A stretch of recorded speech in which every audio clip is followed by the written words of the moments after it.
My birth name is Anthony Andrew Nichols. My Indian or Anishinaabe name is Bebamikamiganung.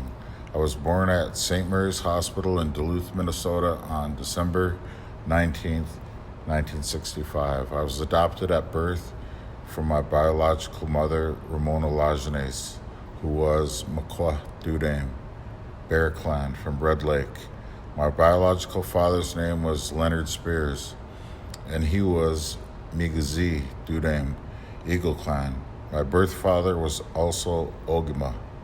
Leonard was one of the 7 hereditary chiefs of Red Lake Reservation and was fluent in Ojibwe Mowin, the Ojibwe language. I was adopted at 7 months old by my white parents, Ronald Nichols and Darlene Osberg Nichols, and grew up as an only child on Park Point in Duluth, Minnesota.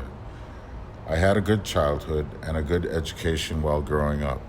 When I was 13, my parents got a divorce, and I went with my mother to live at my grandparents' house. It wasn't long after I completed 7th grade, me and my mother moved to Solon Springs, Wisconsin, with my now stepfather, Alan Lindblad, whom with my mom is still with to this day. When I was 16, I went to live with my dad back in Duluth because I didn't see eye to eye with my stepfather, and I was, I guess you could say, a troubled youth, but not quite feral. I didn't graduate from Duluth Central High School on time because of my burnout lifestyle, hence my lack of credits. I went to live with my friend I met while in Upward Bound at the University of Minnesota Duluth, George Strong, and his family, who lived on the Nett Lake Reservation, otherwise known as Bois Fort, which means strong wood in French.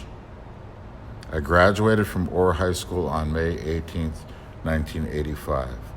I was the only drummer that school year, and our little 12-piece band went all the way to state competition and got 3 stars. That's the highest score you can get at state high school band competition. I learned so much living with the Strong family and the people of Nett Lake, like language, culture, humor, and how to do hand-parched wild rice, the whole process, which is a lot of work. Looking back in my life, had I not attended Upward Bound and met George Strong, I would not be the person I am today.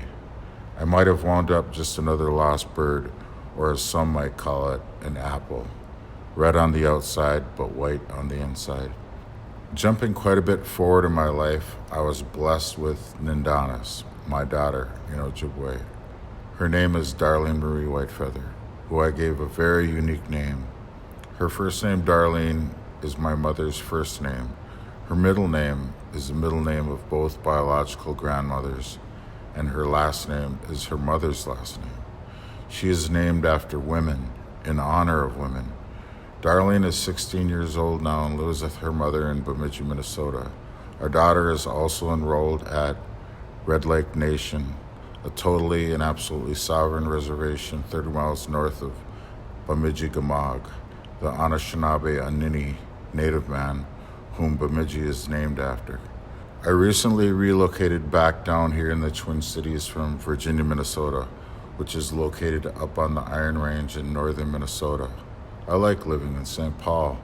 There is so much more opportunity here, and in living my life in sobriety, it has awakened me an old spirit, a spirit that was always there but was squandered by alcohol and drugs.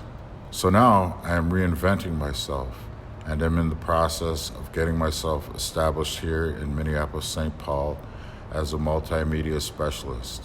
I do video, audio, radio, and photographic editing and production work. I am also currently enrolled at Twin Cities Rise in North Minneapolis.